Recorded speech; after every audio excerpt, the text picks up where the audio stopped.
ప్రస్తావన రాలేదు, దాని నుంచి ఎందుకు అలౌడ్ చేస్తామని చెప్పేసి సిగ్గు శరం ఉంటే రేవంత్ రెడ్డికి ఏమన్నా సిగ్గు ఇజ్జత్ మానం ఉంటే నిన్న ఏమన్నాడండి ఆంధ్ర ఇరిగేషన్ మినిస్టర్ రామానాయుడు గారు అనుకుంటా ఆయన పేరు, బయటకు వచ్చి ఏం చెప్పిండు? ఆంధ్రప్రదేశ్ ఎడిషన్ లో పేపర్లు ఏం రాసినాయి? చంద్రబాబు నాయుడు గారు ఏం చెప్పారు? సాక్షి తీయండి, ఈనాడు తీయండి, ఆంధ్రజ్యోతి తీయండి, ఆంధ్ర ఎడిషన్ చూడండి, స్పష్టంగా చెప్పిండు చంద్రబాబు నాయుడు గారు. మీటింగ్ పెట్టిందే బనకచెర్ల కోసం, ఎజెండా నెంబర్ 1 బనకచెర్ల కాదంటాడా రేవంత్ రెడ్డి? అజెండా ఐటమ్ చూపెట్టమంటారా? ఇప్పుడు నెంబర్ 1 ఐటమే బనకచెర్ల. లేదని బుకాయించడం ముఖ్యమంత్రికి తగునా?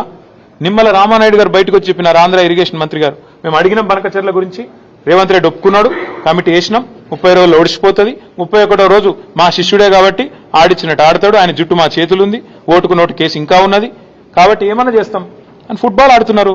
చంద్రబాబు కోవట్ను పెట్టుకుని ఇలా తెలంగాణ ప్రజల ప్రయోజనాలు, తెలంగాణ రైతుల ప్రయోజనాల పట్ల శాశ్వతంగా విద్రోహం చేసే ప్రయత్నం చేస్తున్నారు. అర్థం కాదు ఏముంది ఇలా. నిజం చెప్తున్నారు మీరు అనుకుంటున్నారా? పొరపాటు. రేవంత్ రెడ్డికి శాపం ఉన్నది, నిజం చెప్తే తల 1000 ముక్కలు అవుతుందట. ఎన్ని నిజాలు చెప్పిండండి రేవంత్ రెడ్డి? యాద్